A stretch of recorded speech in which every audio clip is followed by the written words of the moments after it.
तो यहाँ पे परमुटेशन एंड कॉम्बिनेशंस में जो भी इंपॉर्टेंट फॉर्मूला उनका रिवीजन करता है, तो यहाँ पर अगर फर्स्ट फॉर्मूला देखता है, if P is a given prime, P आपको एक प्राइम दे रखा है और बोला है, और N एक एनी पॉजिटिव इंटीजर दे रखा है,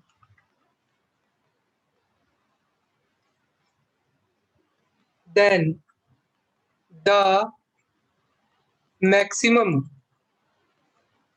power of P in n factorial. तो n फैक्टोरियल में P की जो मैक्सिमम पावर आएगी वो कितनी आएगी, उसको तुम इससे निकाल सकते हो, n बाय P, यहाँ पे ग्रेटेस्ट इंटीजर है ये, प्लस दिस, ऐसे तुम्हें चलते जाना। लास्ट में क्या होगा, जैसे यहाँ पे अपने पास यहाँ 5 फैक्टोरियल दे रखा है जो कि 120 होता है, और 2 की कितनी पावर आ रही है वो देखना है। तो जैसे 120 में देखे तो 232, 15, उसके बाद 3 और 5 आएगा, तो यहाँ पे 2 की पावर 3 आ रही है, तो यहाँ पे 5 फैक्टोरियल है। तो यहाँ पे अगर तुम देखोगे तो 5/2, 5/4 आएगा, और फिर 5 यहाँ पे 8 आ जाएगा, तो ये तो 0 हो जाएगा, मीन्स यहाँ पे 0 मिल जाएगा, यहाँ पे 1 मिलेगा और यहाँ पे 2 मिलेगा, तो 2 + 1 करोगे तो 3 आएगा उससे, और 3 यहाँ पे पावर में आ रहा है। तो इस तरीके से इस फॉर्मूले को देख सकते हैं। उसके बाद है यहाँ पर number of permutation of n different things taken r at a time। n different thing है taken r at a time, तो नंबर ऑफ परमुटेशन कितना होता है, npr होता है। उसको कैसे लिख सकते हैं, n factorial divided by n minus r factorial, इस तरीके से लिख सकते हैं। और यहाँ पर अगर अपन देखें तो जो npr होता है उसको यहाँ पे ncr multiply by r factorial भी लिख सकते हैं। एनसीआर आगे बताएंगे एनसीआर क्या होता है। तो यहाँ पर अगर अपन देखें नंबर ऑफ परमुटेशन, वहां पे आर लिया, तो यहाँ पे देखते हैं number of permutation of all of, यहाँ पर एन दे रखा है, number of permutation of N different things दे रखी है यहाँ पर। लेकिन पिछली बार अपन ने आर लिया था, इसमें क्या होगा, n different things taken all at a time. तो ये जो चीज होती है वो n फैक्टोरियल होती है, ये तुम्हें ध्यान रखना है। उसके बाद अगर अपन देखें नंबर ऑफ परमुटेशंस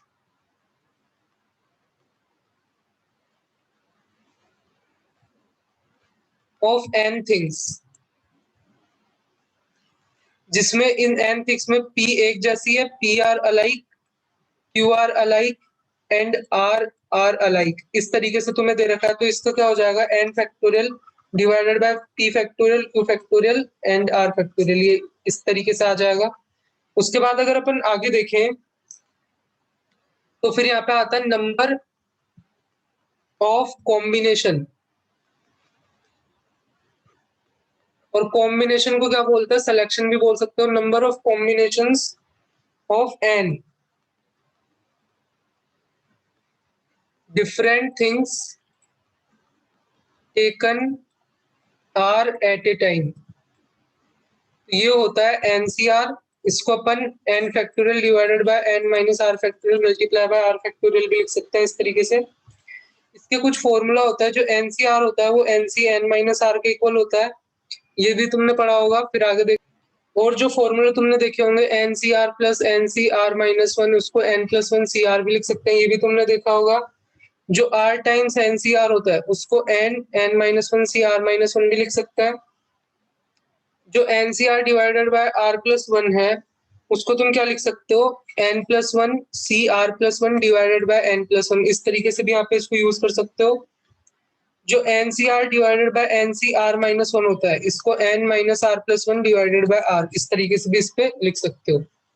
उसके बाद देखिए जब n इवन दे रखा हो तो जो मैक्सिमम वैल्यू ऑफ एनसीआर होती है, मैक्सिमम ऑफ एनसीआर कितना होता है, nCn/2। जब n ऑड दे रखा हो तो जो मैक्सिमम वैल्यू ऑफ एनसीआर होती है उसको तुम ऐसे भी लिख सकते हो nCn-1/2, और यहाँ पर इसको इस तरीके से भी लिख सकते हो nCn+1/2, दोनों यहाँ पे सही है, तो किस तरीके से भी लिख सकते हो यहाँ पर। उसके बाद देखिए number of ways of arranging and different things in circular manner. Number of arranging of n different things in circular manner वो कितना होता है n minus 1 factorial.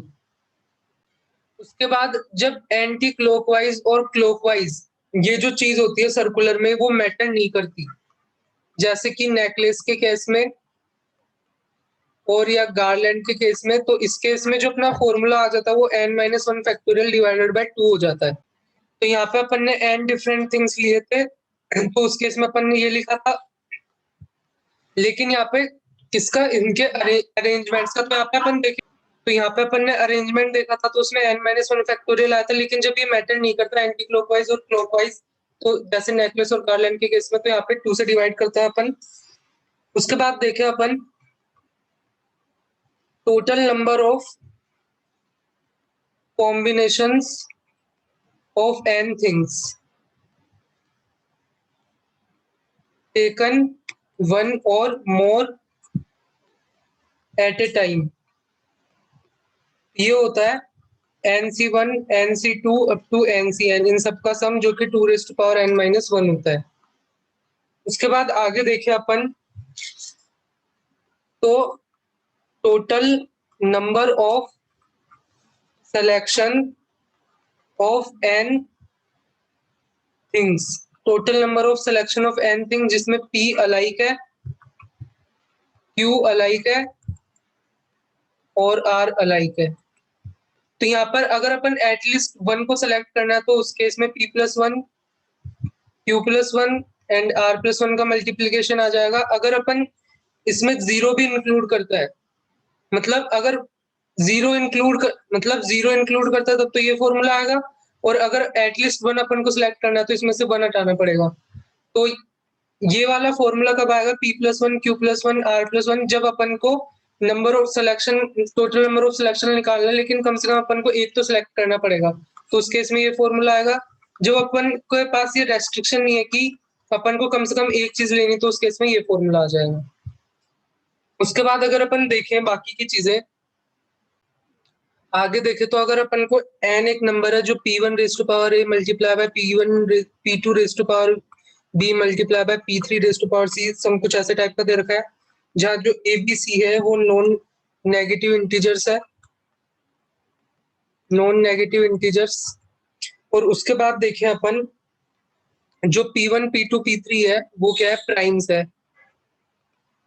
तो अपन यहाँ पर देखिए जो टोटल नंबर ऑफ डिविजर्स होंगे, टोटल नंबर ऑफ डिविजर्स, उसको अपन लिख सकते हैं यहाँ से a plus 1 b plus 1 c plus 1, ऐसे आगे चलता जाएगा ये जो अपन को दे रखे होंगे कोरिस्पॉन्डिंग. उसके बाद सम ऑफ ऑल डिविजर्स देखें, सम ऑफ ऑल डिविजर्स तो वो होता है p1 raise to power a plus 1 minus 1 divided by p1 minus 1, p2 raise to power b plus 1 minus 1 divided by p2 minus 1, इन सबका ये मल्टीप्लिकेशन हो रहा है. वैसे p3 raise to power c plus 1 minus 1 divided by p3 minus 1, इस तरीके से मल्टीप्लाई होंगे आगे भी. सो जो ऑल द डिविजर्स, तो यहाँ पर डिविजर्स में 1 और n भी आएगा, लेकिन अगर all the divisors excluding 1 and n are proper divisors, are called proper divisors. वो प्रॉपर डिविजर्स होता है क्योंकि किसी भी नंबर को 1 भी डिवाइड करेगा और वो खुद भी डिवाइड करेगा, तो इसके अलावा कोई नंबर्स होता है तो वो उसको प्रॉपर डिविजर्स बोलता है. उसके बाद जो नेक्स्ट है वो है total number of ways of writing n, जो अपना नंबर है as a product of two natural number. Total number of ways of writing n as a product of two natural numbers, वो कितना होता है, यहाँ पर half times a plus 1 b plus 1 c plus 1, जब n एक परफेक्ट स्क्वायर होता है. वरना अगर परफेक्ट स्क्वायर नहीं हो तो यहाँ पर ये आता है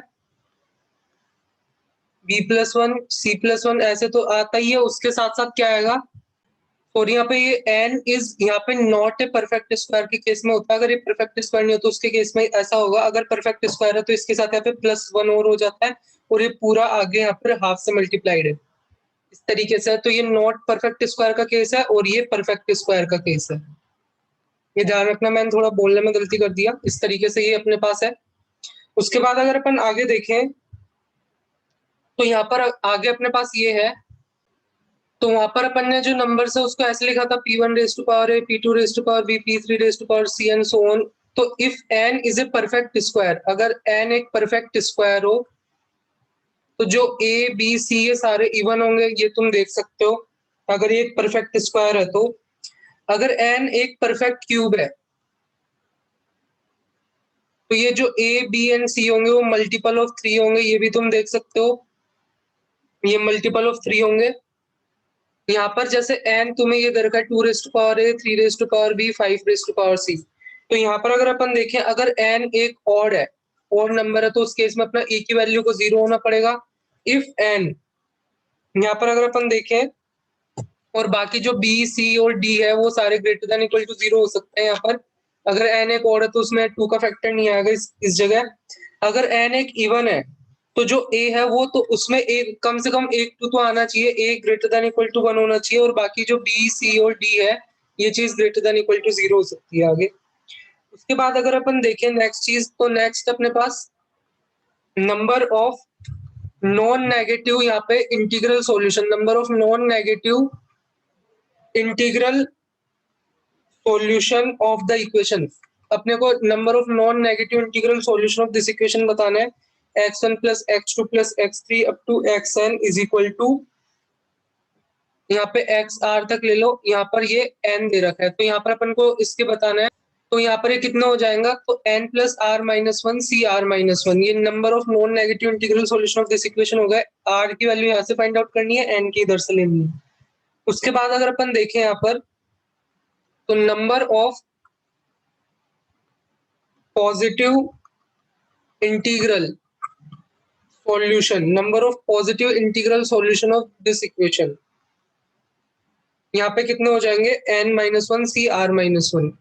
पिछले केस में क्या था, नॉन नेगेटिव, नॉन नेगेटिव में 0 भी इंक्लूड होता है, उस चीज का ध्यान रखना है। उसके बाद अगर अपन देखें तो अगली है, तो यहाँ पे अगर अपन अगला चीज देखें तो sum of all n digit numbers, sum of all n digit numbers formed using n digits। अपने पास n डिजिट्स है और उसको मतलब अपन ने डिफरेंट तरीके से यहाँ पर अरेंज करके अपन ने डिफरेंट टाइप के नंबर्स बनाए। तो sum of all n digit number using n digits is, यहाँ पे आता है अपने पास n माइनस 1 फैक्टोरियल, और यहाँ पर आएगा सम ऑफ ऑल n डिजिट, और उसके बाद आ गया मल्टीप्लिकेशन में ये 1 1 1 1 इस तरीके से n टाइम्स, ये चीज तुम्हें ध्यान रखनी है। उसके बाद अगर अपन आगे देखें तो number of diagonals of n sided polygon, एक n साइडेड पॉलीगन है उसमें नंबर ऑफ डायगोनल्स कितने होंगे, वो nc2 माइनस n होता है, इसको तुम n माइनस 3 डिवाइडेड बाय 2 भी लिख सकते हो। उसके बाद अगर अपन देखें डी अरेंजमेंट का, डी अरेंजमेंट में क्या है, number of ways so that no letter goes to the correct address. तो यहाँ पर number of ways in which that no letter goes to the correct address, वो कितना होता है, यहाँ पर डिजेनरेसी का फॉर्मूला लगता है n factorial 1 minus 1 divided by 1 factorial plus 1 divided by 2 factorial minus 1 divided by 3 factorial, ऐसे जाता जाता है, और वहां पर minus 1 raise to power n 1 divided by n factorial आ जाता है। तो यहाँ से देख सकते हैं